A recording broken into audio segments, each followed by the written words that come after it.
Good afternoon. Welcome to Sports Nothing But Sports with Kent Sterling for Monday, September 9th, 2019. Brought to you by the great people at Today's Dentistry. Dr. Mike O'Neill, best dentist that there is in the world. I'm going there on Friday to get my teeth cleaned and examined, and I can't wait because I know it's time well spent, time well invested. I don't like wasting time at Today's Dentistry. They don't do that with me. 317-849-2933 if you want a great dental experience. If you don't, that's your business. The Colts, they didn't have a great experience out in Los Angeles yesterday against the Chargers.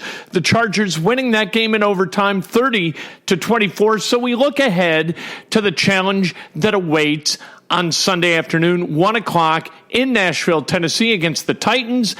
The Titans, yesterday, they win 43-13 over the Browns. Marcus Mariota was 14-24 for 248, 3 TDs, and no interceptions. His passer rating was 133.3. His quarterback rating was a more pedestrian 50-ish. It was about 53. Henry, yesterday, 19 carries, 84 yards. Cameron Wake, 2.5 sacks. They generated 3 turnovers, all picks. What an opportunity this would be this Sunday for the Colts if they had been able to dispatch the Chargers as they should have. A lot of things went wrong yesterday. You had the penalty against Danico Autry, right, which was an unsportsmanlike conduct penalty that gave the Chargers new life. A drive that was going to end with a field goal becomes a touchdown. Then you've got Houston. Justin Houston jumps off sides. He leaves a little bit early, never gets close to making the play. Kamoko Toure comes off the right side, gets to Phillip Rivers, but the sack, it doesn't count because it's nullified because of that offsides.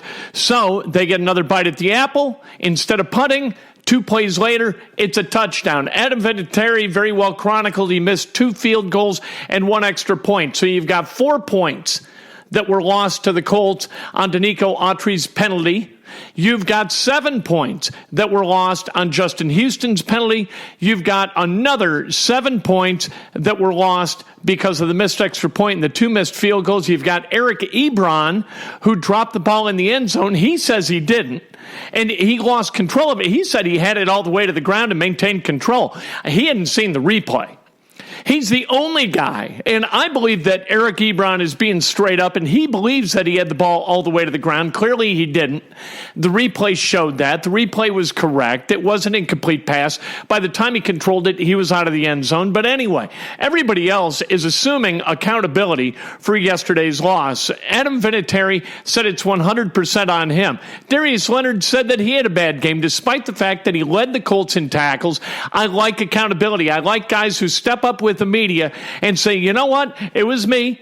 It was me. When we lose, it's me. When we win, it's us. When we lose, it's me. That's okay with me. They're going to go back to work tomorrow, and they're going to figure this stuff out, and they're going to clean some things up. You look at the penalties in the box score, and you say, hey, Colts only committed 3 penalties for 10 yards.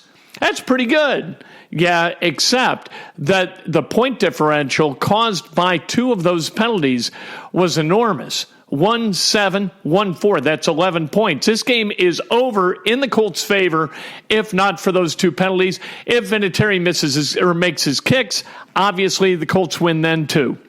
So you move on to Tennessee, and instead of being 1-2 with a chance to go 2-0 on the road with both games on the road, you got a chance, unless you take care of business this Sunday in Nashville, you got a chance to drop to 0-2, and you would be behind the Titans by 2 games and then by the tiebreaker because you would have lost that game in Tennessee and really put yourself in a position where you've got to win that second game against Tennessee. We'll see what happens. And look, the overtime, the Colts never got to touch the ball. I'd say the same damn thing if the Colts won. I think the NFL's overtime, regardless of who it benefits and who it debits, I think it's absolutely ridiculous. I think it's the worst overtime format in all of sports. Major League Baseball, you got extra innings. That's flawed, but you know what? It's fair. Both teams get to come to the plate. In professional basketball, you got a 5-minute overtime period. Everybody gets the ball multiple times there. You've got a bona fide kind of approximation of what the regular 48 minutes is like. College basketball, same kind of thing. Soccer, you know what? I'm not a big fan of the shootout, but at least with the shootout, everybody gets 5 shots. There's equanimity in every other sport. College football has got it exactly right. Put the ball down on the 25 for both teams, and they both get to try to score. And then at the end of each attempt to score, you add up the points. You say, okay, this team got a touchdown, that team got a field goal or whatever. This team wins. But at least they will have had the same opportunity to play. Sudden death overtime is absolutely ridiculous. It is critically ridiculous. I have no idea why they do this the way they do it. Well, just play out the 10 minutes or do like college. Do something other than what this is, because it is completely unfair to give one team the ball and not allow the other team ever to possess the ball as you run this overtime period. It's completely preposterous. What the hell is going on here? Hey, in basketball, the United States beat Brazil, so they reached the World Cup quarters. Brazil is out, and that is a good thing. It's also a good thing that the Americans, because of this win, they have qualified for the Tokyo Olympics. Kemba Walker, Miles Turner, each scored 16 points. None of those points for Miles Turner came from outside the arc. I like to see him get productive down on the block. We know he's got a good pull-up game, a mid-range game. We know that he can shoot the 3. I like to see him go down on the block and figure out how to get the ball in the bucket. I think that that's where Miles Turner has got to improve his offensive game. We'll see if he does that for the Indiana Pacers. Pacers, we're not too far away from the opening of training camp, and it's not too early to start talking about this team. You've got a bunch of new guys, Malcolm Brogdon among them. This is going to be a different-looking team. Miles Turner back, Domas Sabonis back, Victor Oladipo, we hope, is back at sometime soon. And what I've heard from people who are working out with and who are working out Victor Oladipo is that he's way ahead of schedule. All right? It's possible that he could be playing by the middle of November. It's also possible that he could be playing in the middle of January. We do know this, that Kevin Pritchard, Nate McMillan, and the Brain Trust in the Indiana Pacers front office, what they're going to do with Victor Oladipo is they're going to make sure he's 100% full go. They do not want him coming back and re-injuring anything. When he comes back, they want him to be at 100% or as close as he can get to 100%. Anytime you get cut, anytime you have surgery, there's going to be something different about your body. And that's just the way it works. There's going to be something different about Victor Oladipo when he comes back. Is he going to be able to play at the level he did prior to the injury? Everybody hopes that he will. He's working really hard to try to get back and be that kind of guy. But look, whatever time he comes back, let's not have this be an Andrew Luck thing. You know what I mean? Let's not. Is he playing tonight? Is he playing tomorrow? How you feeling, Victor? Well, I feel pretty, no. We don't need any of that stuff. There's going to be a fascinating regular season for the Indiana Pacers, and I really think that they've got a chance to raise some hell in the Eastern Conference of the NBA. In the WNBA, news out of Indiana and the Fever, Pokey Chatman is being replaced as both the head coach and the general manager. The team kind of turned a corner late in the season. They won their season finale yesterday, but the overall, just not good enough for the Indiana Fever. They were 28-74 during Pokey Chatman's 3 seasons as the head coach. This wasn't kind of arcing in a direction where you thought, you know what, this is going to be good. The outcome of this is going to be terrific. They're going to have another high draft pick, which is a good thing. They've got McCowan, they've got Mitchell, Tori Vivians. She's going to be back coming off that ACL tear. And so adding somebody to that mix is going to be a good young team. And maybe next year with a new coach, they can raise a little bit of hell in the WNBA. I got to tell you the truth, though. The Indiana Fever, as much as I enjoy them, I like basketball. You put up a scoreboard and you have a leather ball out there, and I'm all in. So I enjoy it. But one of the games that I saw this year against Las Vegas, The Fever had a chance to tie the thing at the end of regulation, and what they did, instead of taking a 3, Kelsey Mitchell drove in, took a 2-point shot at the buzzer that even if it goes in, and it didn't go in, the Fever would have lost by a point.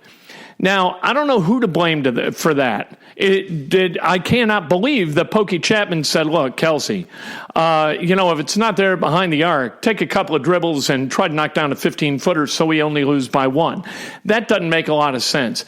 But somehow, some way, the coach is responsible for the behavior of the players on the court, and that shot, all of a sudden, you're like scratching your head thinking, okay, this is not a very well-coached team. Now, Pokey might have told people in that huddle again and again and again in the timeout before that shot was taken, look, we got to take a 3.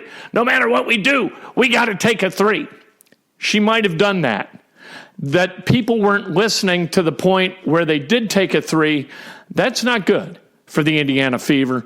And so Pokey Chatman, as nice a person as she is, 28-74 over 3 years, no matter what your talent level is, you got to do something to try to kind of restart the engine of hope around this franchise.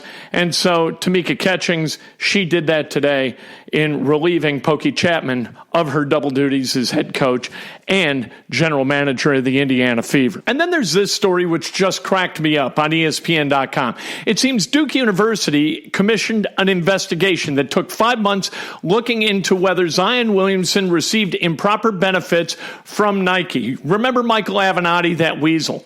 So he said that he's got evidence that supports the notion that Zion Williamson was paid by Nike to play basketball at Duke University, and the number of dollars mentioned, that was $35,000 or more. All right, Avenatti, we know, he's a weasel. He's a horrifyingly bad human being. There's no doubt about that. But this investigation, according to Avenatti, they never called him. They never asked for the evidence that he says that he has that supports the notion that Williamson was paid by Nike.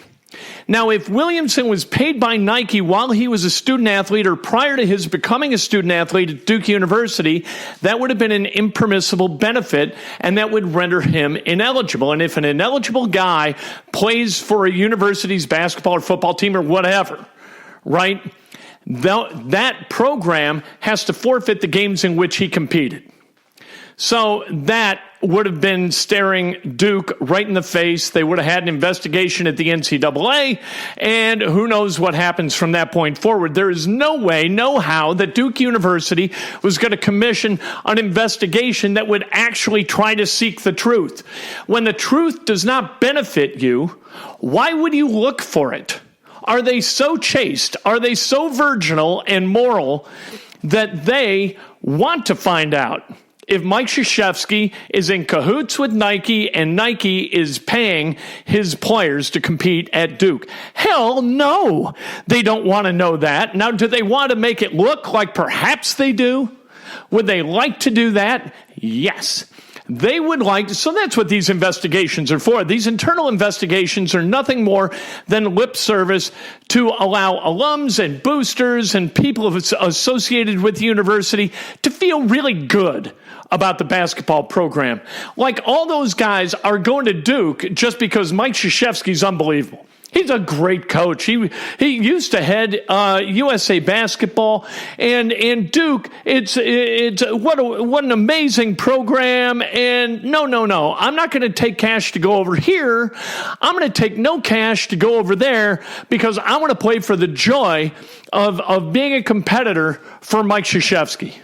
That is just lunacy. That is not the way the world works.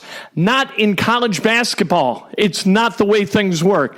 Mike Krzyzewski, I don't know what he knows or when he knew it. Just like John Wooden. Do we know that he knew that Sam Gilbert was paying players to go to UCLA back when he was running off national championships like it was his job? I think he won 10 in 12 years. Do we know what John Wooden knew? No. Some people choose to believe that he knew it and that he was complicit. Some people, they choose not to believe because they love thinking about John Wooden as the patron saint of clean college athletics, winning college athletics, but done without violating NCAA rules. A lot of people want to look at Krzyzewski like that. A lot of people want to look at Duke as the place where the best and the brightest go to compete and win championships. But we know that in this world, in this society, greed is a motivator. And to think that all these guys ranked in the top 10 nationally are going to Duke without getting their palms greased, it is absolutely, totally, 100% preposterous in my estimation. That's Sports Nothing But Sports for a Monday, September 9th, 2019. I'm telling you what, call Mike O'Neill. Dr. Mike O'Neill, best dentist in the world. Make an appointment. Do it now. Breakfast with Kent tomorrow morning, 8 o'clock on Facebook Live. And then at about 8:15 on Periscope Live. You can also watch it on Twitter. How about that? Join me.